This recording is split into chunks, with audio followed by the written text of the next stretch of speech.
gone. I worked for all my life. I had to start again with just my children and my wife. I thank my God above for living here today.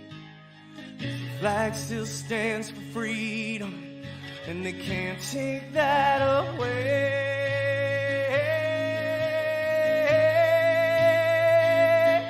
And I'm proud to be an American, where at least I know I'm free. And I won't forget the men who died and gave that right to me. And I gladly stand up next to you and defend her still today. 'Cause there ain't no doubt I love this land. God bless the USA.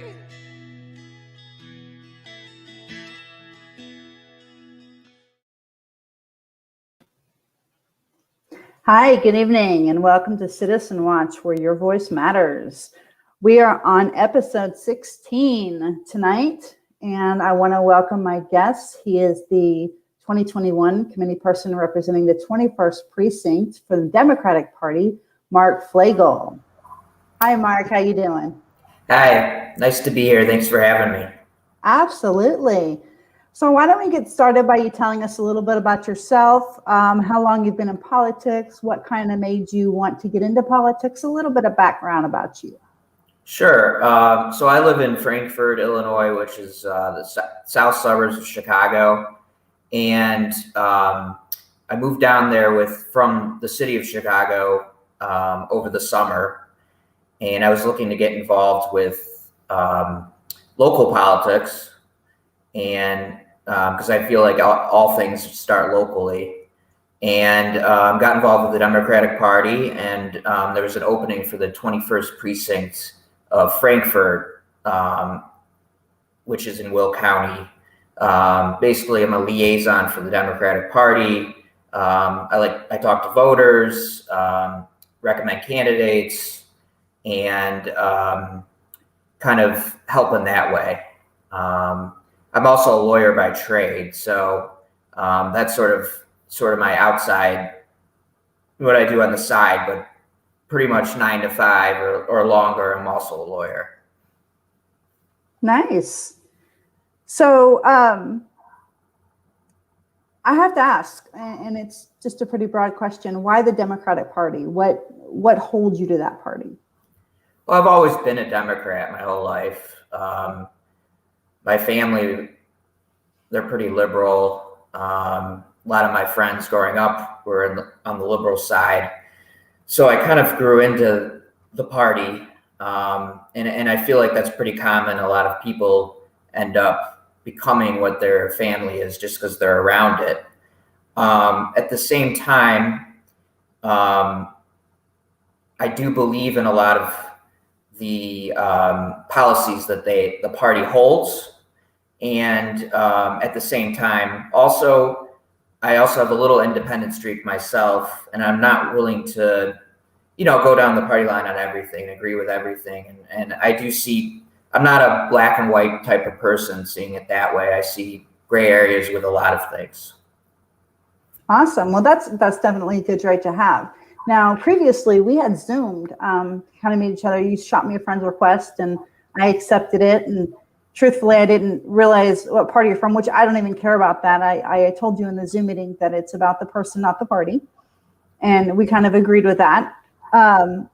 So I invited you here tonight, and I want to talk about a couple of issues that some Democrats and Republicans alike have very strong opinions and holds on sometimes. But tonight I would like to offer a peace offering to you, Mark, as a friend and as a human being, and try to maybe come up with some mutual suggestions or eye-opening ideas maybe on these issues, because the issues that I am choosing to talk about tonight are some very serious issues for a lot of people, both sides alike. So we'll go ahead and jump into the subject. So we'll start with school choice. What's your opinion on that, and where do you stand on that? Well, first off, I've gone to public school my whole life, and I plan on sending my kids to public schools, knowing that public schools offer more of a community in the sense you go to school with people that you live with and you're around. And, and I believe strongly that public schools need to be properly funded, and they are where most people are going to end up going to school. At the same time, I'm not against people deciding whether they want to go to a religious school, a magnet school, a charter school. If that's the right fit for that specific kid, then I'm all for it. Every kid's different. Every kid works differently, and we shouldn't just put our eggs in one basket. Absolutely. I completely agree with that. And it's a little hard to have a debate when we actually, I'm more, as far as, public school is great. My kids did grow up in public school. I grew up in public school. But, like you said, to have that option is always good. Some families strictly believe in private schools, and there's a lot of parents, especially with what's going on with the bills that have been passed lately, for the schools. And I really think that a lot of parents are opting out of public schools because of the cancel culture bill that was passed. So what are your views on that? What are the bill that was just passed? You know which bill I'm talking about? Can you explain the specific, because I might have a different interpretation of it than you, but what are you talking about specifically, I guess, with it? Well, when the bill for the school passed, that from my understanding, and correct me if I'm wrong, but from my understanding, it's a bill that focuses more on culture and deals with being able to allow the teachers to teach more on culture and race. And some parents find that offensive because they're like, well, what if I don't want my kid to learn that? Or I would rather teach them that at home and not rely, you know what I'm saying? So, right. So you're talking specifically a lot, and a lot of that has to do with, talking about race and sort of white fragility, and a lot of teachers are willing to teach, sort of more of whatever way you put it, kind of spinning it around that there's some sort of racism systemically. Right. Yeah, my view on it is, if you go to, in any situation, I think kids are smarter than to figure out that you can't blame, just because there may be some issues that, trying to put it in a good way, but I think kids are smart enough to realize that there has been systemic racism throughout the history of this country. There's no denying that. Now, I would never blame an individual kid if they're white for the atrocities that have happened, such as slavery or some of the segregation that's gone on in the United States. I don't think that's fair to the kids. You can't tell them to apologize for something they didn't do. Correct. But I think kids are smarter to learn about the history, and realize that there are some injustices still stemming from that, that go back generation to generation. I give kids more credit that they should be able to think critically about these types of situations.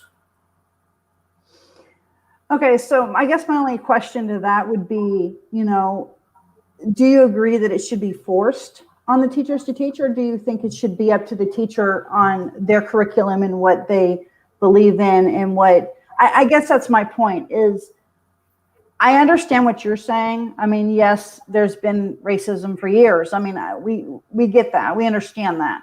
And that's horrible. I don't think anybody should be discriminated against. It doesn't matter what color or religion you are, you shouldn't be discriminated. And I know that Republicans feel the same way on that aspect.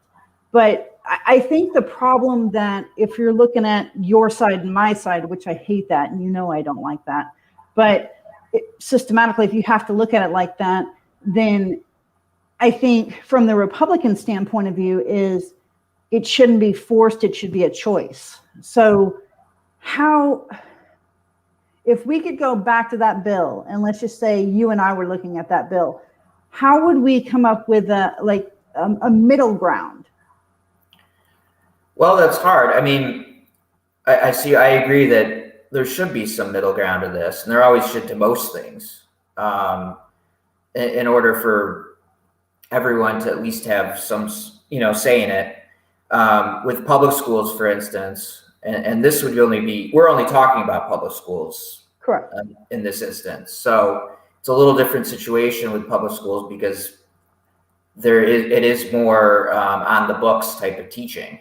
It always has been, and they teach to these tests, which we can get into that another time if that's best for the kids to teach for standardized tests. That's really all they do. But it's hard to tell one class, this class is doing one of the other, when with public schools, it is very systemic or systematic that way. What I would do is maybe give certain elective classes that kids should choose, I guess, if they want to take a class on, race relations in the United States that specifically talks about white fragility and other race theories that have been popping up since the last couple of years, that a lot of sociologists are talking about. So that's maybe an option, giving people a choice what classes they take, especially when it's, such a sensitive issue. That's all I can think of. I don't know. Do you have any other ideas as well? Well, I do think that could be an option. So yeah, I think that could. I like the idea of like you said, an elective course. That way the parents wouldn't feel as if it was pushed onto their child versus the next parent next door could want their child to learn that. And you're right, it is a little bit of a in schools they have curriculums they have to follow, they have stuff like that. So I understand that with the public schools. I mean, at least that's an idea somewhere in the middle. So I'm just kind of wondering why nobody thought about that. Well, and the reason is because there are a lot of communities where even if not everyone agrees with your line of thinking or your, right. Your hesitation for kids learning this, which I'll take it, I do disagree. I think kids should learn these issues and should be accustomed to this because I think they're smarter than that. We should give them more credit to think critically. I don't think there's not a lot of the teachers unions and everyone else. They have their more say than sometimes the parents do, and that's probably part of it. Yeah, I'm guessing that's something else that we don't really agree on as far as, well, I don't know how, I didn't even ask your stance, sorry. So with the statement you just made,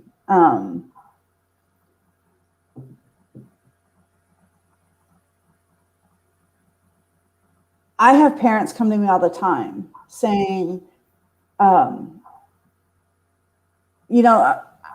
get your, I'm going to go back a little bit. I get your statement about giving kids more credit, for thinking critically, but I guess my problem is forcing it on them because some parents don't agree with that.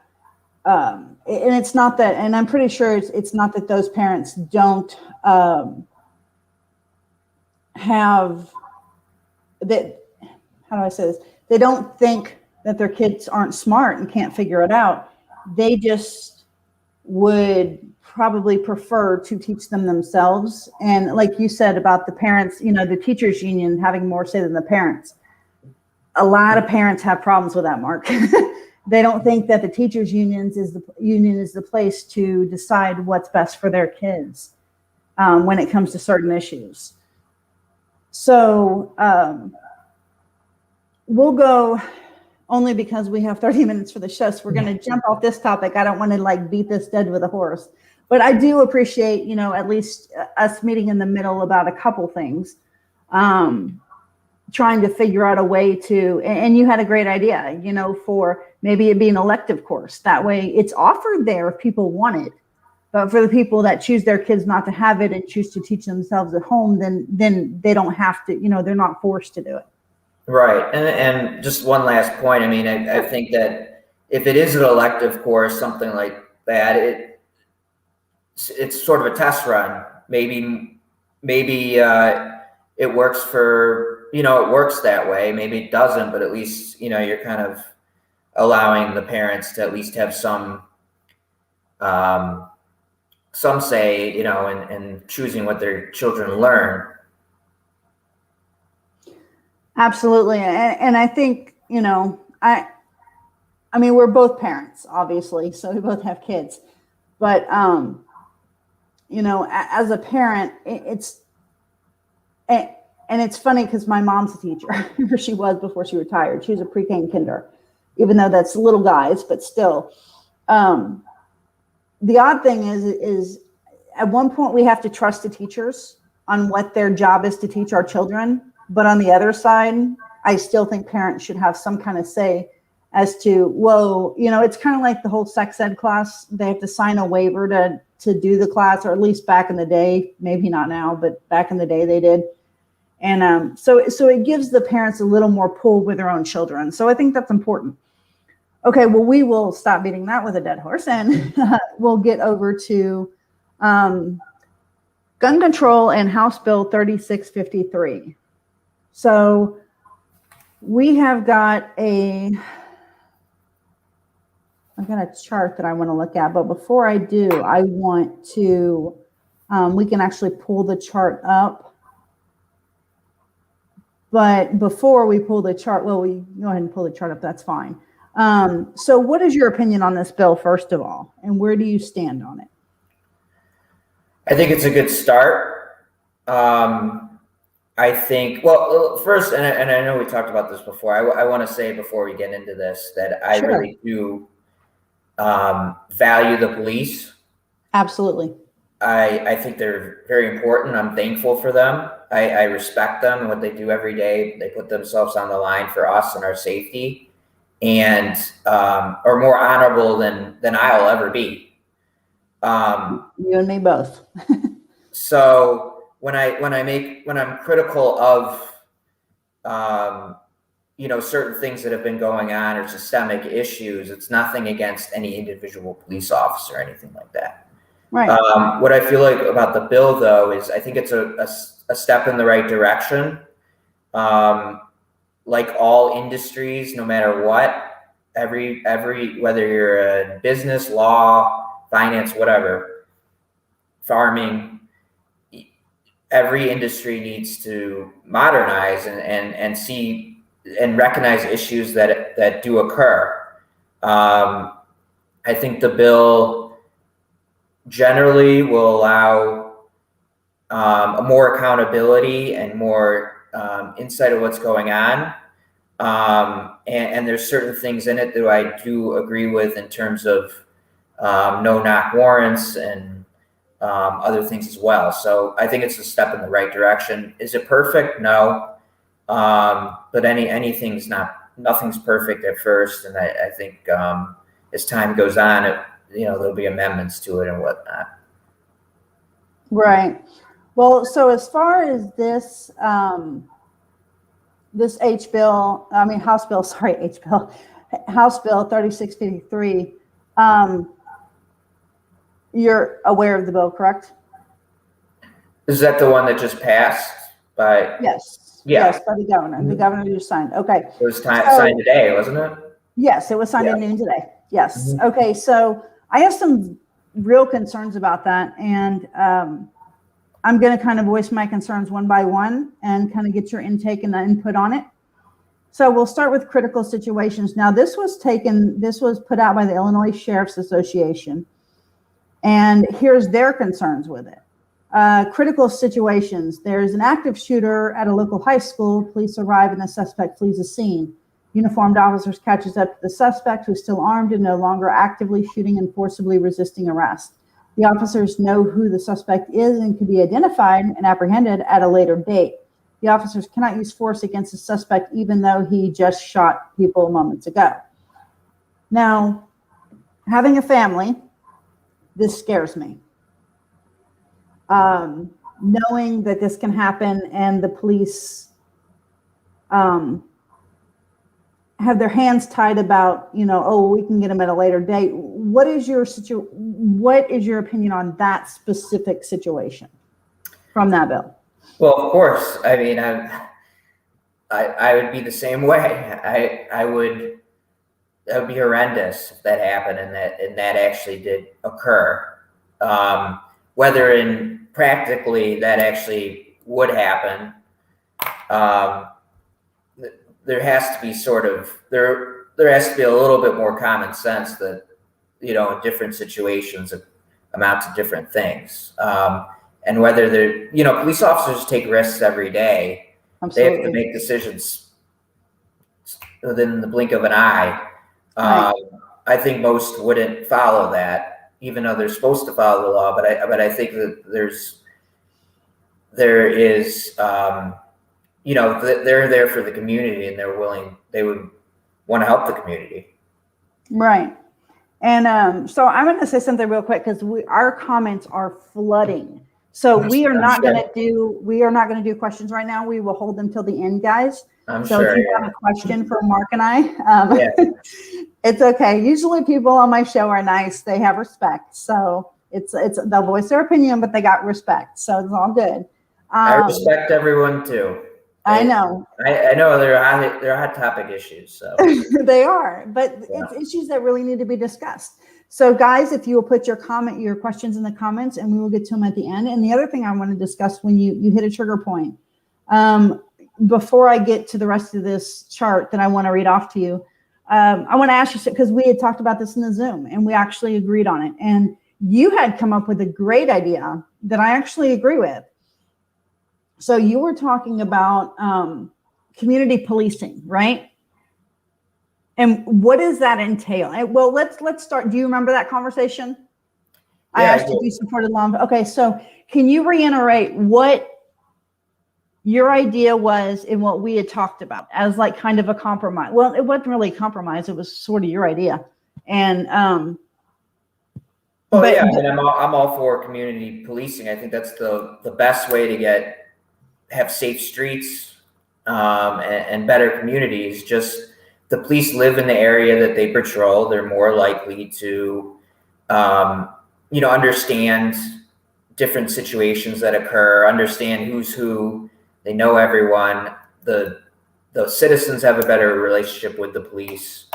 The police have a better relationship with the citizens. So it's not really that applicable to the smaller towns or the suburbs where I live, because generally the police live in the communities that they patrol. But in up north in the city, you have police officers who live in the northwest side and they're patrolling the south side. They have no relationship with the community. So I'm a big proponent of community policing. I think that, and I do think a lot of people do agree with me on both sides on this, that everyone needs to have a better relationship with the police.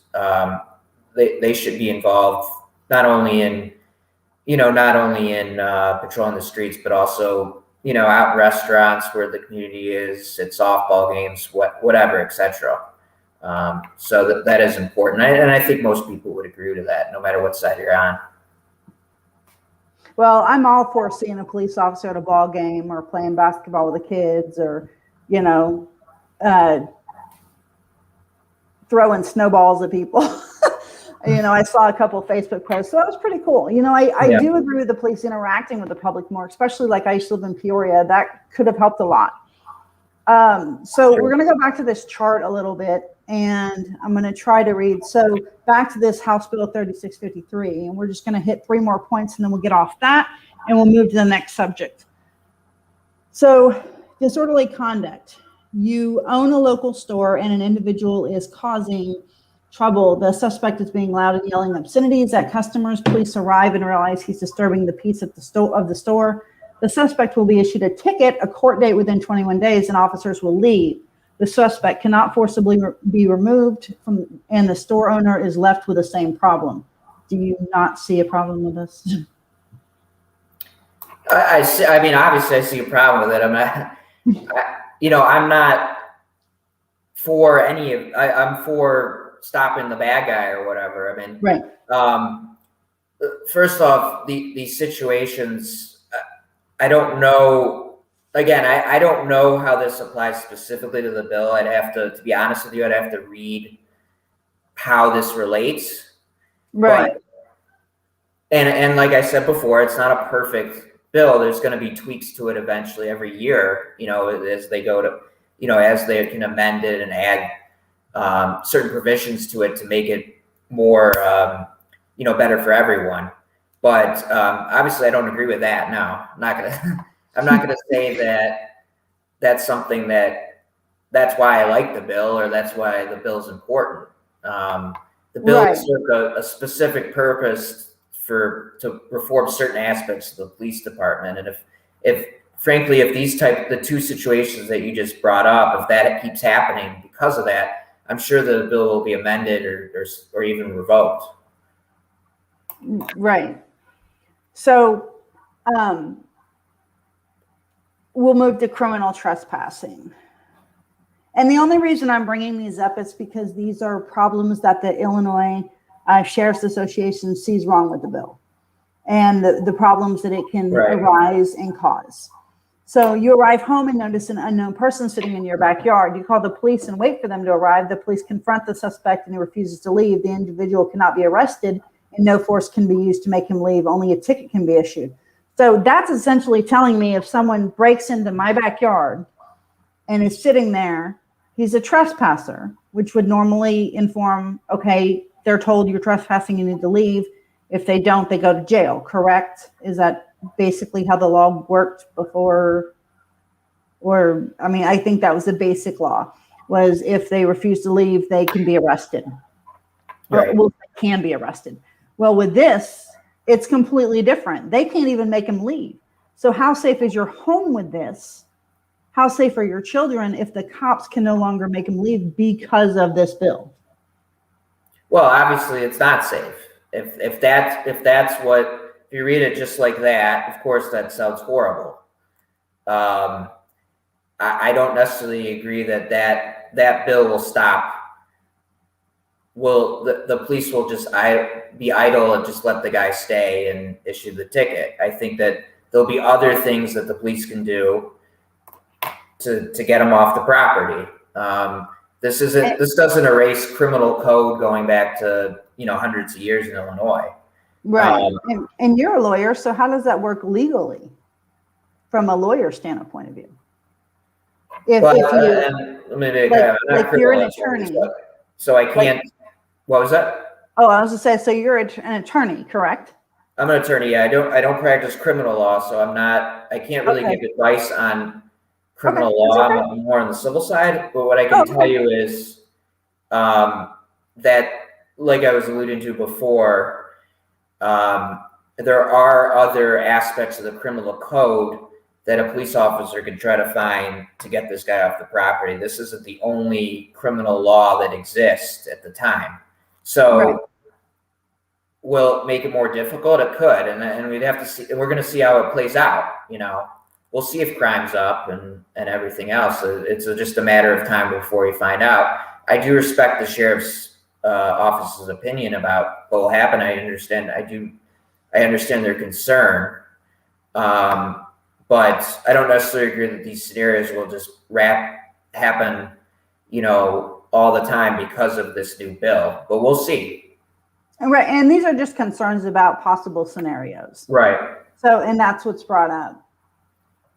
But okay, so I cannot talk. Obstructing. So, police are investigating a homicide. A body is on the ground and the area is surrounded. With crime scene tape, a person decides to enter the area after being told not to by a uniformed officer, walks through the crime scene and jeopardizes the investigation. This person would no longer be arrested for obstructing a police investigation, and force cannot be used to remove the individual from the scene.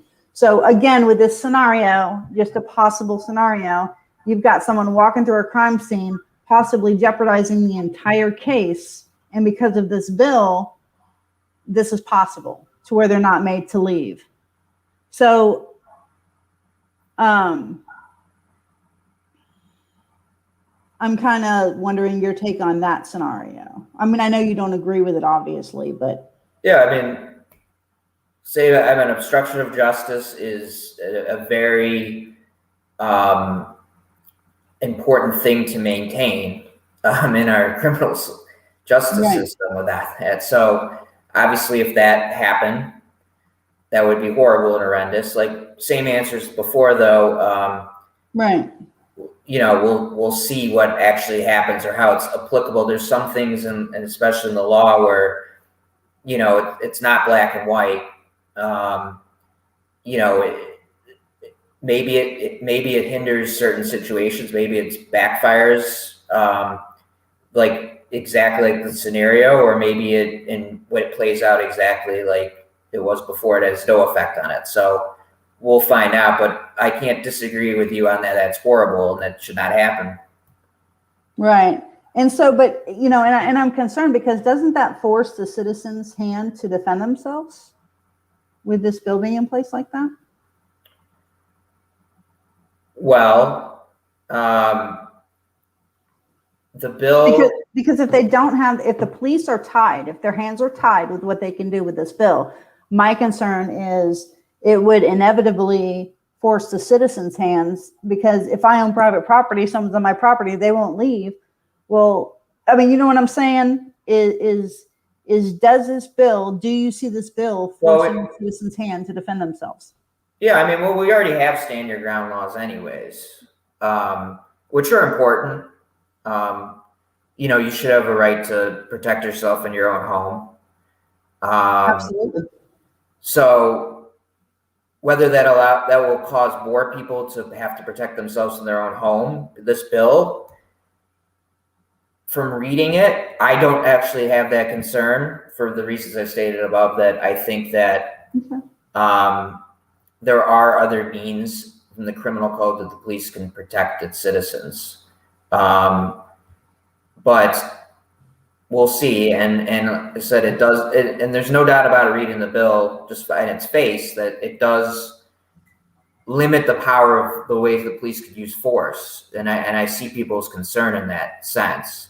And on the other side of it, the liberal side, they're happy about that. That's what they want. They want the police to use less force. So there's definitely, it's not black and white. And I hope that everything in terms of the safety of the community is still valued in communities all across the country, whether you're in a town or a rural area, an urban area, or whatever.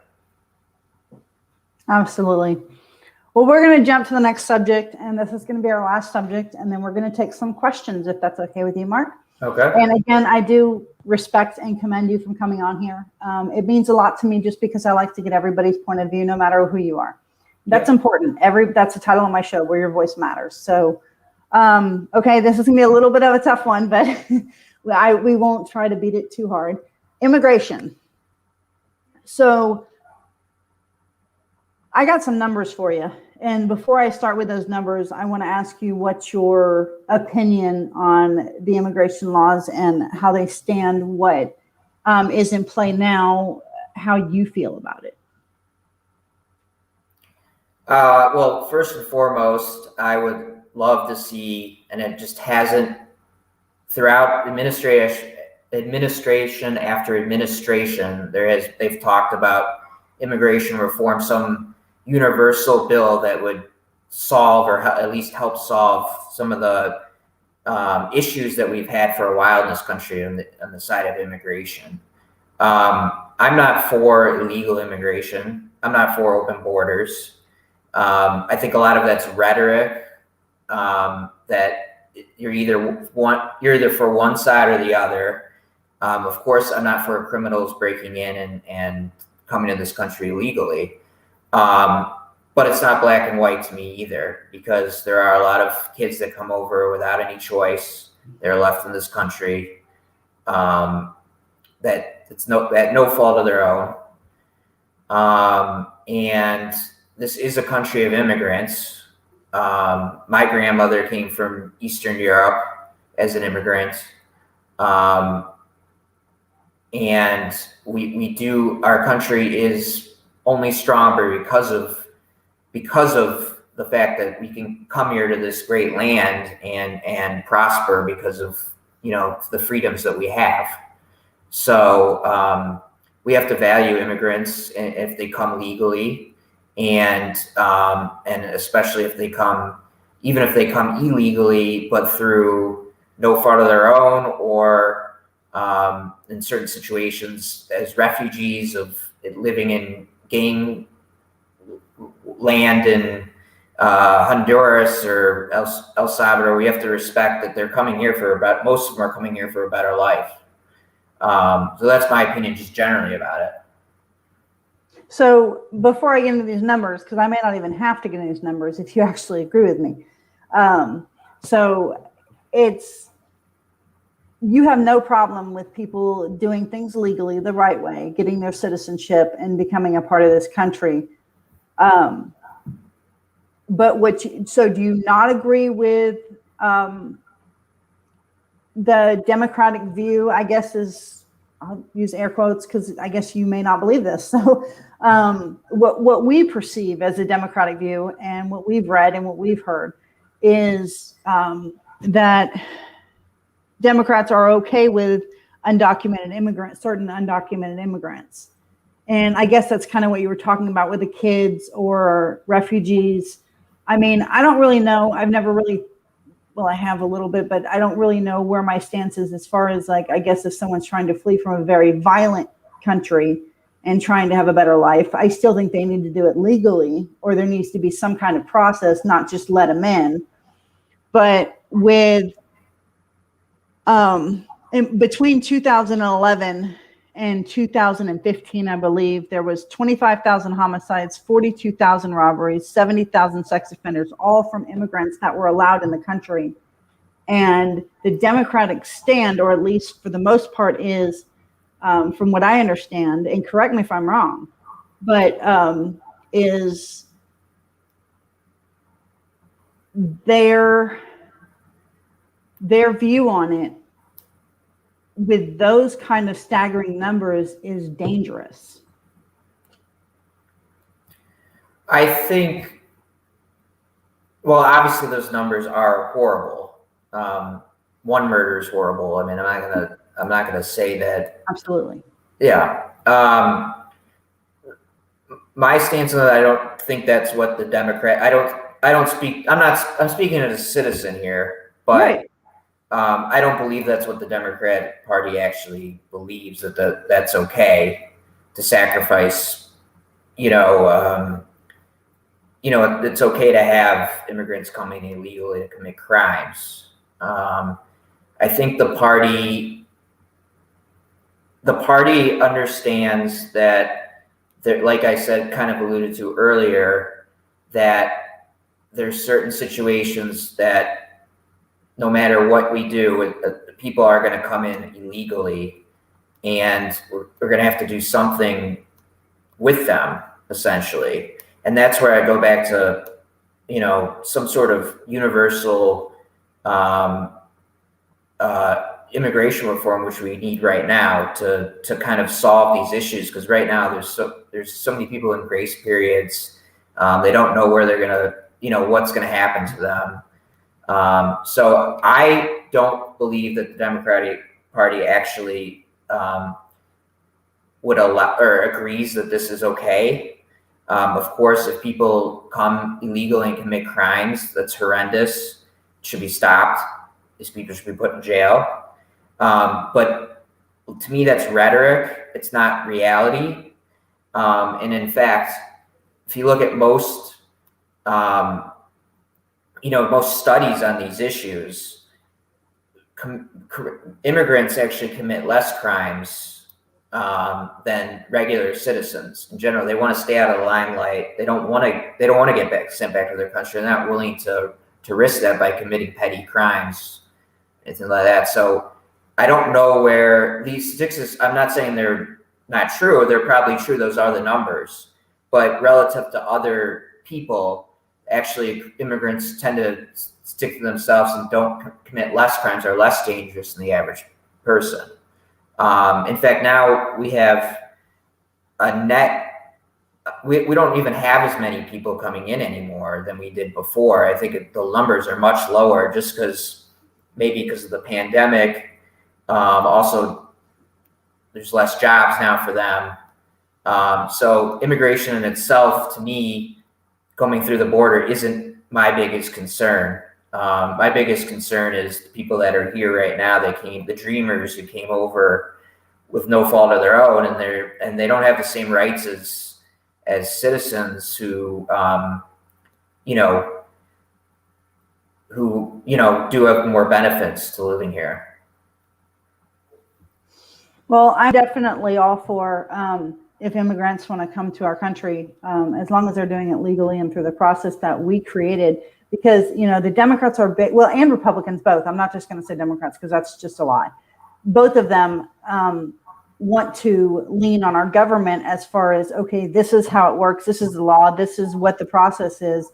Everybody across the board has to follow it, because you can't pick and choose who follows or who has to get citizenship and who doesn't, because how is it fair from one person to the next? So we will move on from that topic. I don't want to I promised you I'd give you a fair shot, and I will, and I don't mind doing that. I think you're a pretty decent guy overall. So we have a couple comments, and let's see if we have any questions. Let's see if I can scroll through some of these. I think you got the most comments out of all my citizen watch. Probably. Well, I mean, it's okay. I'm the most controversial right. Person probably. Okay, so back to the schooling thing. We're not going to beat it with a dead horse as far as talking about it, but I do want to bring up these comments because these are important. These are from parents. These are from the public, people that could possibly vote for you or your friends or whatever, or me or anybody else, any of us. So it's a voter. So Paula Booth says, I come from a biracial home. My son is very upset about the cancel culture movement. He's very upset about them changing the curriculum in their schools because it points a finger at, let's see, it moved it. So it finger at him. Do you want us all to be the same? Then we've got to implement things in our schools and our communities that bring us together in unity, not separate us by color and religion. And that's all this is doing, is keeping us separated. How would you comment to Paula, Mark?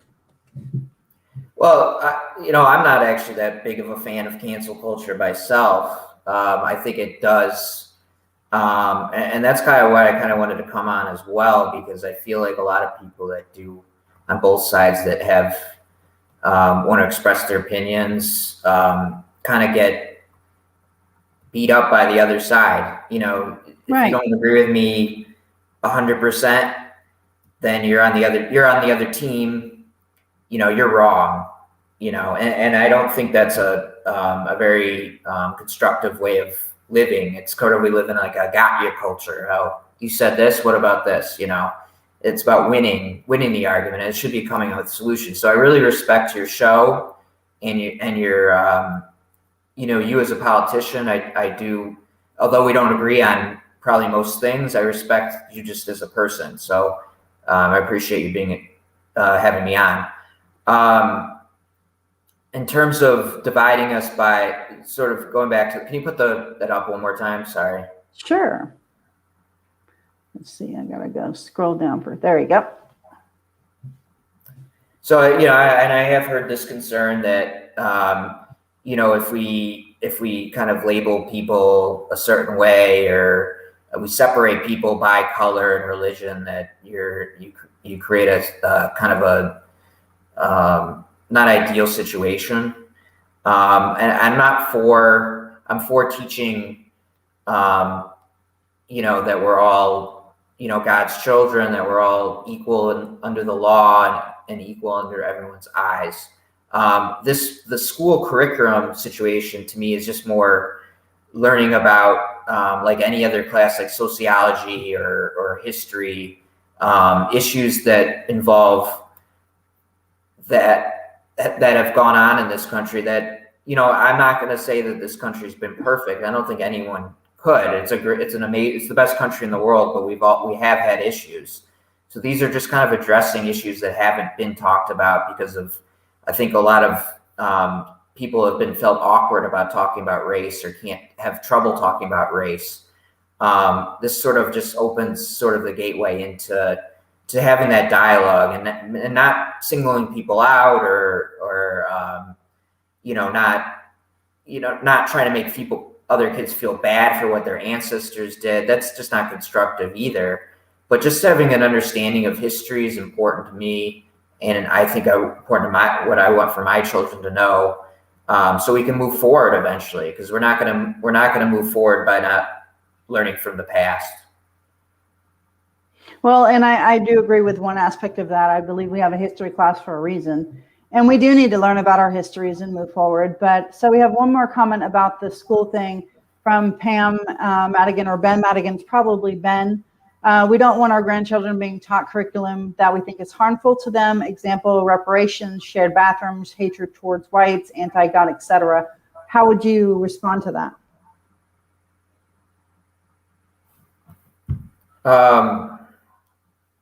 I don't think that in my opinion, and I guess we'll never agree on this part, that these things are necessarily harmful to them.